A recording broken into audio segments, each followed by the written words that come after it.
So this is going to be an assassination guide for patch 5.2.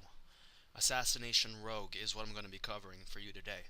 I'm going to be going over reforging, gemming, glyphs, enchantments, playstyle, macros, pretty much everything that comes to my mind I'm going to be covering, and you're going to get all of it. So I hope this is a good guide, and I hope you enjoy it. Thank you very much for watching. So one important thing to notice firstly about Assassination will be the passive abilities and the passive changes that will change your gameplay. Obviously you're not going to play Subtlety or Combat the same way you'll play Assassination, and vice versa.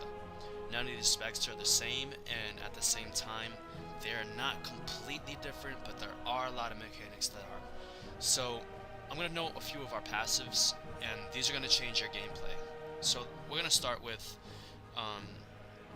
this isn't a passive, but this is a really specific ability. This is called Vendetta. 2-minute cooldown. Marks an enemy for death, increasing all damage you deal to the target by 30% and granting you unerring vision of your target regardless of concealments such as stealth and invisibility. This lasts 20 seconds. Now you can glyph this and it will be reduced to 25%, but it will do an extra 10-second duration, I believe. So moving on to your actual passives now will be Assassin's Resolve. While wielding daggers, your maximum energy is increased by 20 and your damage is increased by 20%. So that's a good thing to know. Never have anything but 2 daggers for Assassination. Never. Ever, ever, ever. You won't be able to even build combo points. Blindside. Performing a successful mutilate has a 30% chance of leaving you in an advantageous position, enabling a single use of dispatch that has no energy cost regardless of the enemy's current health. Cut to the chase. Your Envenom refreshes your slice and dice duration to its 5 combo point maximum. So if you do an Envenom with 1 combo point and you have slice and dice up, it's going to refresh all the way back to its 37 seconds to its 36 seconds. So that's a good thing to know. We have improved poisons as Assassination. The bulk of our damage comes from our poison. It also is a part of our mastery, which I'll go over after this. Improved poisons increases the application chance of deadly poison and wound poison by 20%. Master Poisoner, all specs have this, but this is still very relevant to Assassination because its main damage comes from the dots that are given by your deadly poison. This is your mastery, your bread and butter, your most important thing. Mastery, potent poisons, increases the damage done by your poisons by 60%. Your mastery increases your poison damage, and your poison damage is only increased by your mastery. So, we're going to look at deadly poison. Each strike has a 50% chance of poisoning the enemy for 45,000 damage, 924 nature damage over 12 seconds. Subsequent poison applications will instantly deal roughly 6k nature damage.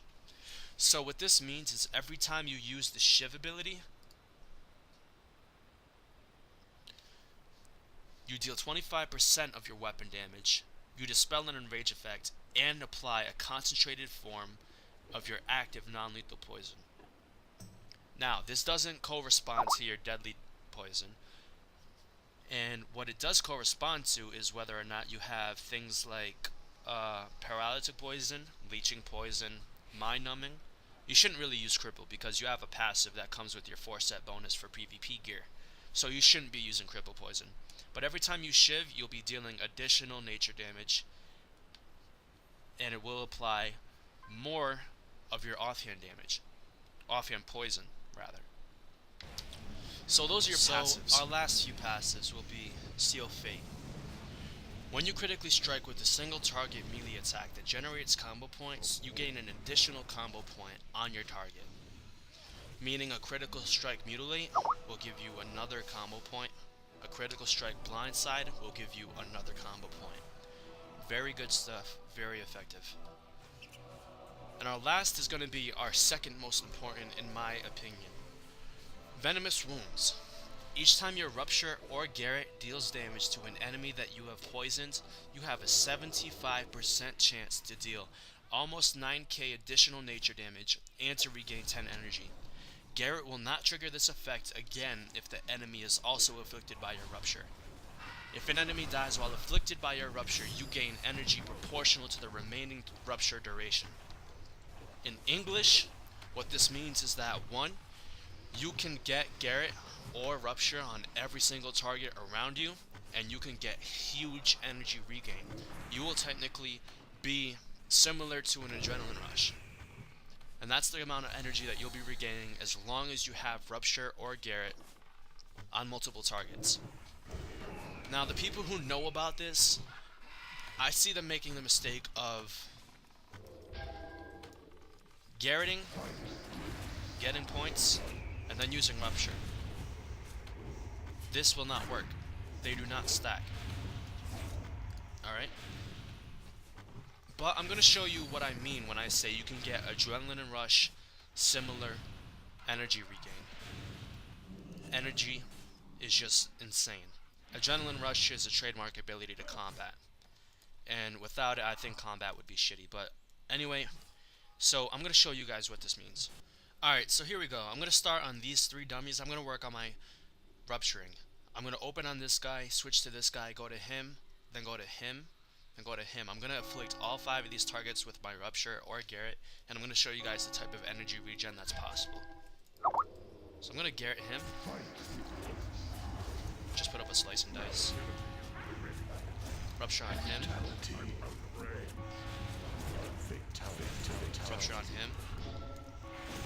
Rupture on him. Rupture on him.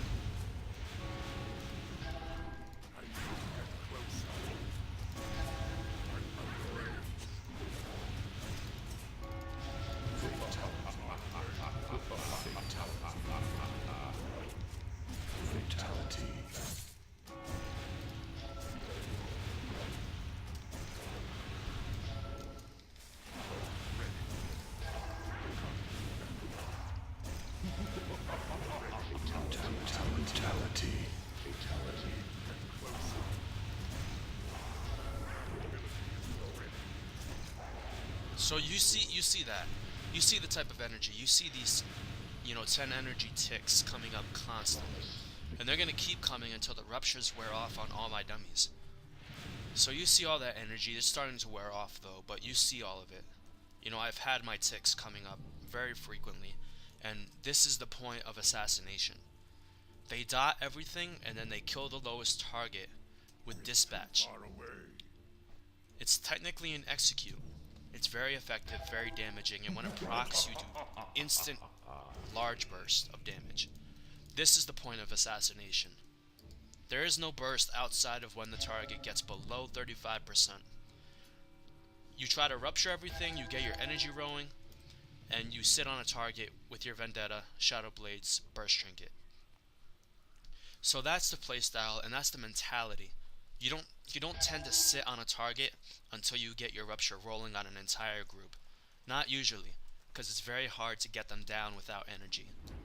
And Mutilate does take a lot of energy. Alright, so we're going to talk about Reforging now, and Reforging is basically changing the stats of an item and switching those stats for another stat. So for example, let's say I wanted to Reforge out of Expertise into Parry. It wouldn't be a good idea, but that's just an example of what it is. So anyway, as for Reforging, what I've done on my Rogue is I've gone, because I'm Assassination currently, I've gone all crit as far as I'm Expertise capped, and all Mastery. Mastery increases my poison damage, and crit increases the critical strike of things like Blindside, things like Mutilate, things like my poison ticks.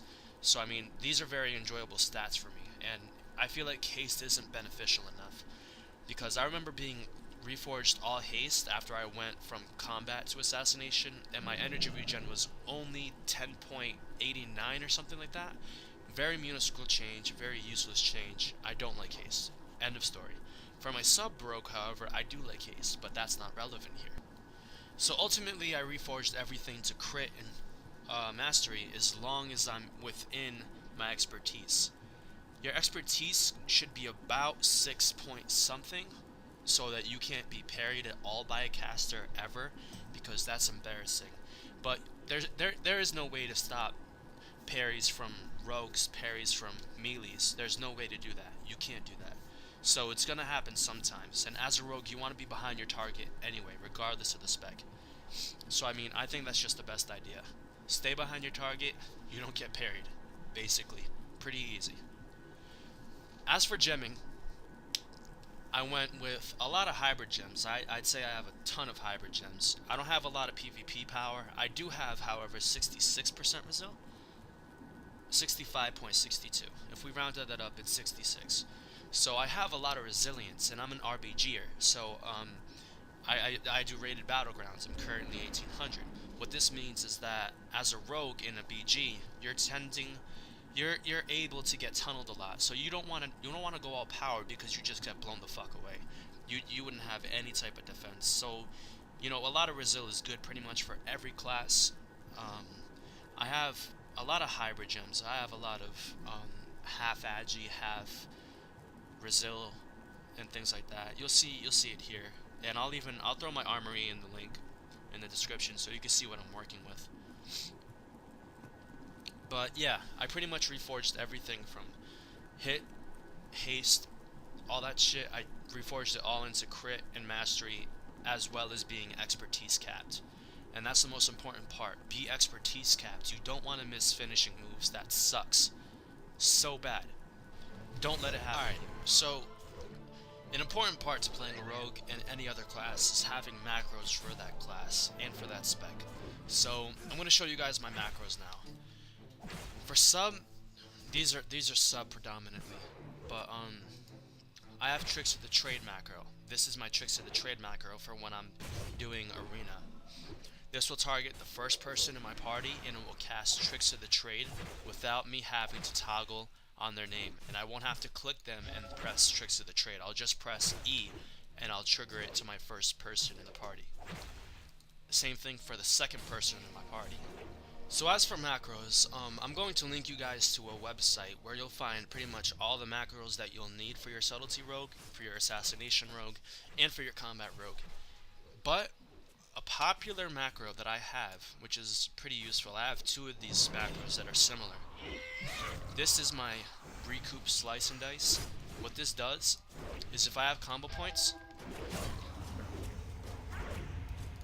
and if I press C, it's going to use Slice and Dice. And if I press Shift C, which is not binded here, I don't have to waste a bind on it. If I press Shift C, I just recuperate. If I press Shift and then C, this is my recuperate. So the purpose of these macros are to save you space, and I have them for a lot of buttons.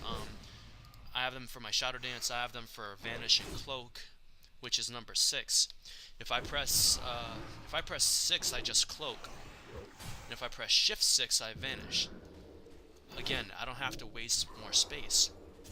So these are very conservative, and these are pretty good, and these give you a lot more ability, I think, to just be more useful and not have to waste buttons. I just think it's neater. This is my find sap macro. So if I'm fighting a stealthy, if I'm fighting a stealthy and if I just spam that sap macro, I'm going to be able to instantly target whatever stealthy I see or whatever is in my radius to target, and I'm going to press sap. It's going to do it all for me. I'm not going to have to look for him manually. It's much harder to look for someone manually, and it's much more easier to use the sap. So let's talk talents. You should pretty much know all of these. My preference for them are because I'm playing with an RBG mindset, and with Burst of Speed, I plan to be a lot more mobile, especially as Assassination with the extra energy. Paralytic is just very useful. It's useful for all specs, I think. Marked for Death is for setting up quick kills, or maybe putting people into smoke bombs and then instant kidneys and stuff like that. Shadow Focus is so I can sprint around with my Burst of Speed and not get popped out without any energy, I mean. Nerve Strike would be to CC healers and add more CC to myself. Elusiveness to stay alive longer. I think it's the most efficient way, particularly again with more energy. In terms of glyphs, I choose not to take Glyph of Blind. It's not frequent enough anymore. It was 1.5 minutes, and now it's 2. But I think it's just not as useful. And I use this so that I can just stay in the fight and not have to worry about waiting to get energy topped. So I mean, I like these glyphs.